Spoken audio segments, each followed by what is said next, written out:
musique, environnement, santé. Sa polyvalence renforce ses compétences. Marie Montpetit.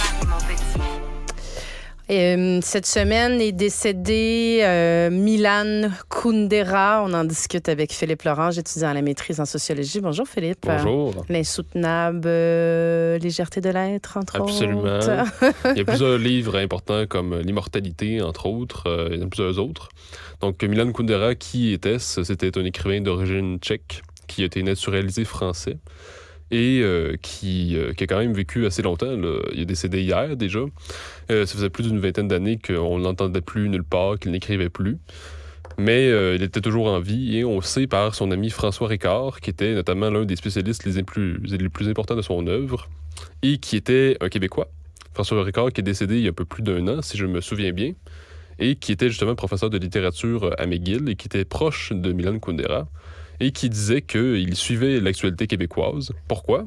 Parce que Milan Kundera, dans son œuvre, s'inquiète notamment de l'avenir de ce qu'il appelle les petites nations. Donc, qu'est-ce que signifie une petite Qu'est-ce nation? qu'une petite nation, Philippe? Dis-moi. Bien, ça vient notamment de son article qui fait encore beaucoup jaser aujourd'hui dans la revue Le Débat, « Un Occident kidnappé ». C'est le titre de son article qu'on peut encore lire aujourd'hui. On peut trouver ça facilement, gratuitement. Qui a beaucoup influencé notamment le philosophe Alain Finkielkraut en France. Et donc, un Occident kidnappé, qu'est-ce qu'on entend par là? On entend ici l'Europe centrale, donc des pays comme la Pologne ou bien la Hongrie, République tchèque, qui ont vécu sous le communisme de l'Union soviétique et donc qui ont été coupés pendant plusieurs décennies du reste de l'Occident, donc la France, l'Angleterre, l'Espagne et tout ça.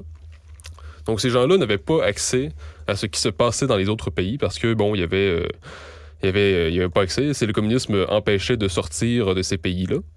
Et donc, ce qui s'est passé, c'est que lui, il dit qu'il y a une partie de l'Occident qui a été kidnappée par le communisme. Et ce qui est particulier, c'est que le jour où ces pays-là commencent à devenir indépendants et s'émanciper de l'Union soviétique, eh bien, ils constatent que il y a une différence notable entre ce qu'ils sont devenus, eux, l'Europe centrale, et l'Europe de l'Ouest. Un peu comme ce qu'on pourrait comparer avec l'Odyssée de Homère. On se rappelle que Ulysse part pour la guerre de Troie et après il est pris pendant 10 ans sur une île et quand il vient à son retour, eh bien les gens ne le reconnaissent pas. Les gens de sa maison ne le reconnaissent pas et lui-même a de la difficulté à reconnaître les gens. Donc c'est un peu la même chose qui s'est passé avec l'Europe centrale et l'Europe de l'Ouest. Les deux régions ont eu de la difficulté à se reconnaître après plusieurs décennies de distance, à ne plus se voir. Ce que constate justement Milan Kundera, c'est que l'esprit de l'époque qui s'impose dans l'Europe de l'Ouest et en Amérique du Nord, c'est un esprit, il le qualifie pas comme tel, mais festiviste. Donc qui est axé sur le divertissement. Festiviste? Oui, c'est-à-dire... Festiviste? Oui, festiviste au sens que c'est axé sur le divertissement, la fête permanente. Tandis que lui, il défend une Europe où les peuples sont axés sur la culture. Donc, on entend par culture les arts nobles, comme la peinture, la musique classique, la poésie. Et il remarque que ces arts-là ont pris un déclin important au profit du divertissement.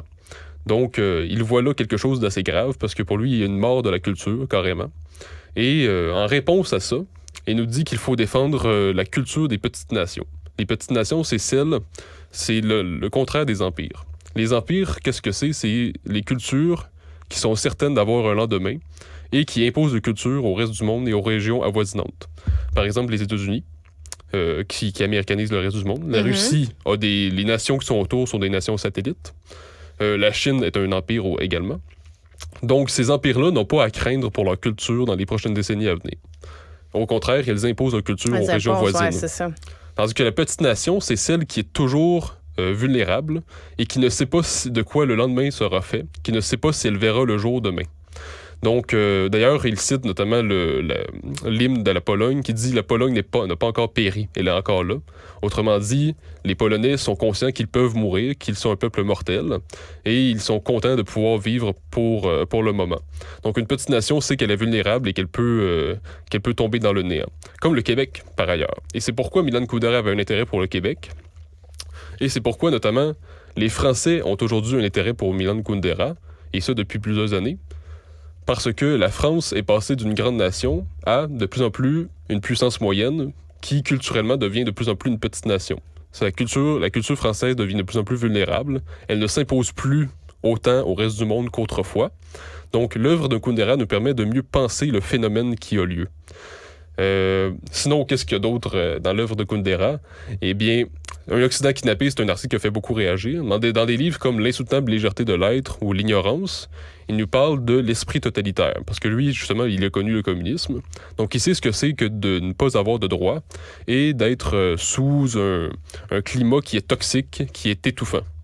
Et il nous dit que, en gros, cet esprit totalitaire n'est pas seulement propre à la Russie et aux pays soviétiques, mais cet esprit-là se répand également en Europe et en Amérique du Nord.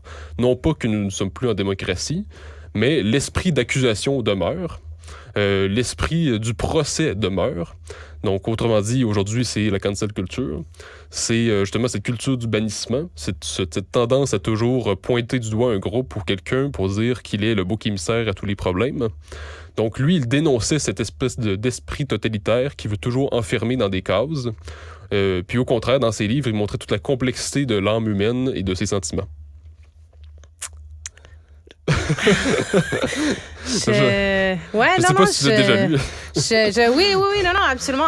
Mais je trouve ça intéressant, comme toujours tes analyses, mais je trouve ça intéressant le lien que tu fais entre le totalitarisme et la culture de l'annulation. Puis non, c'est je sais pas comment on dirait ça, mais le fait de se regrouper derrière, il y a du bon ou il y a du mauvais, là, dans le fond. Oui, mais il y a un autre auteur qui est dans la même veine, qui est Czeslaw Milosz, qui nous a averti aussi des dangers de l'esprit totalitaire. Puis aussi, on connaît Solzhenitsyn en Russie, qui a connu les goulags, et qui disait la même chose. Il avait fait un discours aux États-Unis qui s'appelle « Le déclin du courage ». Il expliquait que il y avait un déclin du courage en Occident, de telle sorte que la liberté prend un déclin important au profit d'un esprit totalitaire. Donc, quand on dit que ce qu'on vit actuellement, l'idéologie dominante de notre temps est totalitaire, ce n'est pas une exagération. On ne sort pas ça de n'importe où, parce que c'est quand même d'anciens prisonniers du goulag qui disent ça, d'anciennes personnes qui ont connu le vrai totalitarisme sur place, qui nous ont avertis de ça. Czeslaw Milosz a écrit un livre extrêmement important, qui est aujourd'hui difficile à obtenir, qui est La pensée captive. Il nous expliquait que, sous un régime totalitaire, les personnes ont tendance à avoir un dédoublement de leur personnalité, parce que, en public, il faut qu'ils affichent la bonne morale, il faut qu'ils affichent leur adhésion à l'idéologie dominante, mais en même temps, ils veulent rester qui ils sont. Donc, en privé, ils vont essayer de penser comme ils pensent vraiment. Mais à force de toujours afficher une identité qui est aliénante, qui est différente de qui nous sommes vraiment, mais le dédoublement de personnalité fait en sorte qu'il finit par avoir une confusion dans les personnalités de la personne. Ce qui fait en sorte que la personne finit par être dans une aliénation totale, là. Je suis sans voix devant cette analyse fort pertinente. Non, mais j'écoute. Tu sais, c'est intéressant de voir que Milan Kundera, dans le fond, ce que tu me dis, c'est qu'il demeure non seulement pertinent, mais moderne. Et c'est toujours intéressant de voir quand, tu sais, des choses ont été écrites à une certaine époque. Un peu l'analyse que tu nous faisais avec le livre de Denise Bombardier aussi, de voir que tu sais, qu'on peut le voir avec une autre lunette, une autre lunette d'époque, dans le fond, Absolument. On peut dire de cette façon-là. Donc, ça demeure d'actualité. Absolument, mais l'un des héritiers de Milan Kundera, aujourd'hui, je l'ai dit tout à l'heure, c'est Alain Finkielkraut, qui est un philosophe français important. Et en 1999, il a publié une série d'entretiens avec Antoine Robitaille, son ami québécois, qui s'intitule « L'ingratitude », qui est un livre très important. Et il cite notamment Milan Kundera pour expliquer que, il dit que nous sommes tous québécois. Il parle de la condition française. Qu'est-ce qu'il veut dire par là? Il veut dire nous sommes tous dans une situation où nos cultures sont en danger, sont vulnérables. Donc les Français sont devenus québécois, tous les peuples du monde sont devenus québécois, tous les peuples du monde sont devenus des petites nations qui sont vulnérables à la pression culturelle américaine, à l'uniformisation. Donc, l'œuvre de Kundera est vraiment encore d'actualité parce que il défendait la culture à une époque où, aujourd'hui, ce qui triomphe, c'est vraiment plutôt l'esprit d'avachissement, la loi du moindre effort, et tandis que la vraie culture exige, au contraire, rigueur et beaucoup d'efforts, en fait, là. Donc, aujourd'hui, cette culture-là est vraiment en déclin, mais elle demeure quand même. Donc, l'œuvre de Kundera nous rappelle que la culture noble mérite d'être soutenue, d'être transmise. Ben, c'est vrai qu'on est quand même envahi, là, puis pour pas le mentionner, genre un Netflix, c'est un peu tout ça, le débat. C'est qu'à un moment donné, si tout le monde... Comment tu fais pour garder ta spécificité culturelle, je vais dire comme ça, ou ta couleur culturelle, quand il y a une certaine forme d'uniformité, puis là, je parle culturelle, justement, mais c'est vrai qu'on si on regarde tous les mêmes films... Puis en fait, c'est que c'est tout l'enjeu de la découvrabilité aussi au niveau de la musique, c'est ça. C'est que si tu n'y as pas accès, ben c'est sûr que faire l'effort de plus, c'est pas toujours au rendez-vous non plus, là, mais ouais, c'est pas toujours simple. Sur un autre événement, dévoilement du Icon of the Seas. Mais je trouvais que ça avait rapport avec Kundera. Parce que le Icon of the Seas, j'ai appris l'existence de ce grand paquebot de 20 étages et 250 000 tonnes par la compagnie. Oh, Icon of the Seas, c'est le... Oui, excuse-moi, c'est l'immense paquebot. C'est ça, exactement. Ça, il faut vraiment, si les auditeurs n'ont pas vu, là, d'aller voir l'image. Moi, sur le coup, quand j'ai vu la photo, je pensais que je pensais pas que c'était quelque chose de réel, parce que ça a l'air... c'est gigantissime. C'est plein de... Tu sais, ça a l'air d'un... Mais ça a l'air d'un arbre de Noël. Ça a l'air d'un gros... Ben, c'est un gros, énorme paquebot de croisière. Ah oui, ça n'a aucun sens, là. Mais plein de lumière, de toutes les couleurs possibles. Ça a l'air d'une fausse photo. Là. Puis après ça, tu dis, ah oui, OK, c'est vraiment un truc qui est sur les océans à l'heure actuelle. Il a fait son premier test dans les pays scandinaves dans les derniers jours et semblerait-il que ça a marché. Donc, le Icon of the Seas devrait aller à l'eau d'ici 2024 et accueillir plus de 7500 passagers. On parle ici et 2350 membres d'équipage. Donc, on 10 000 parle ici... personnes sur un bateau. Ouais. Donc, on a espéré que ça mon va pas genre finir. De voyage. On espère que ça va pas finir comme le Titanic quand même. Alors, il y a quand même 7 piscines, un mini-golf, une quinzaine de bars et restaurants, un simulateur de surf. Donc, tout est là pour...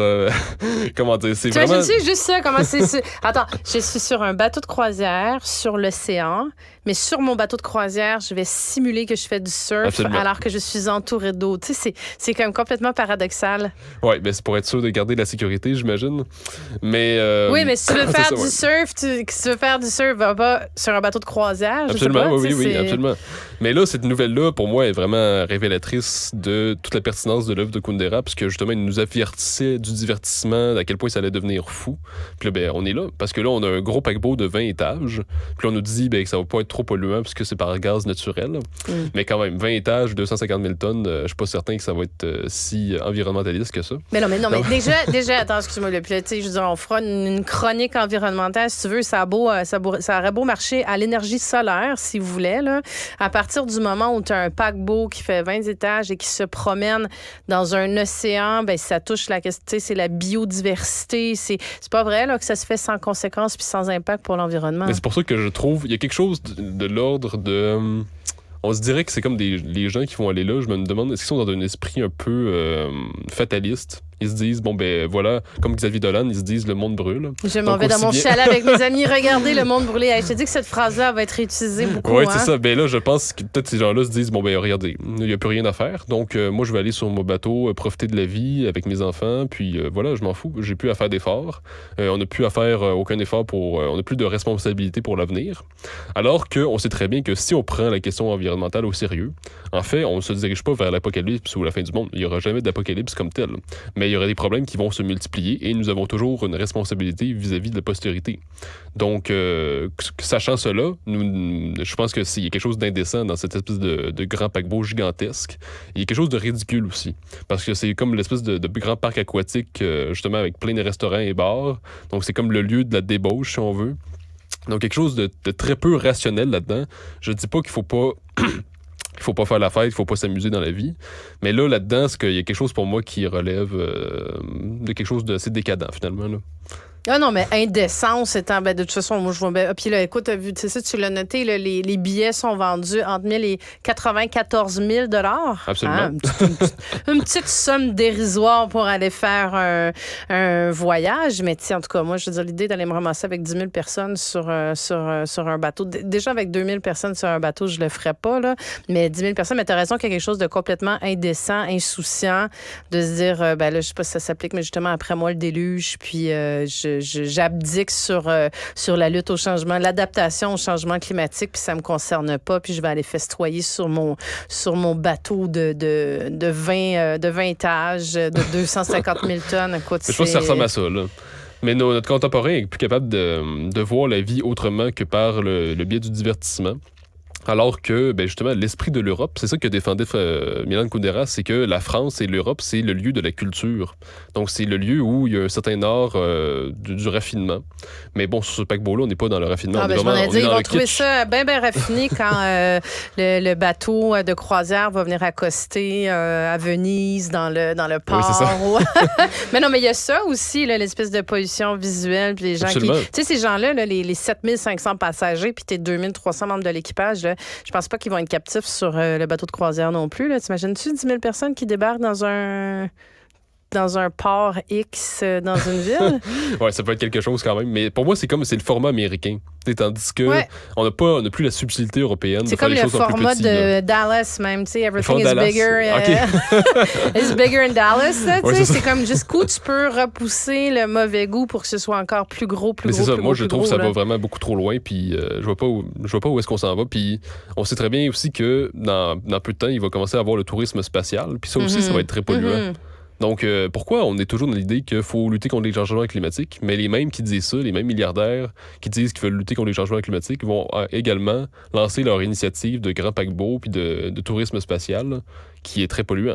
Donc, on est devant un paradoxe. Parce que, oui, le paradoxe, c'est, t'as deux choix. T'as la simplicité volontaire. Il y en a certains qui prennent ce chemin-là, puis t'en as d'autres qui prennent le chemin de, oui, on veut lutter contre les changements climatiques, mais en même temps, on veut s'accomplir comme personne, voir plus grand, faire plus, aller plus loin, faire plus de choses, relever de nouveaux défis, parce qu'il y a plein de gens qui carburent à un autre défi, un autre pays, voir plus de choses encore, normal, aller sur le mont le plus haut, aller voir la Lune. Tu sais, je veux dire, il y a des gens qui ont ça sur leur bucket list. Là, c'est normal, ça fait partie du timos, qui est une partie de l'âme, comme nous l'enseignait Platon, qui est le désir de toujours vouloir aller plus loin, le désir, l'ardeur du soldat qui veut toujours aller plus loin.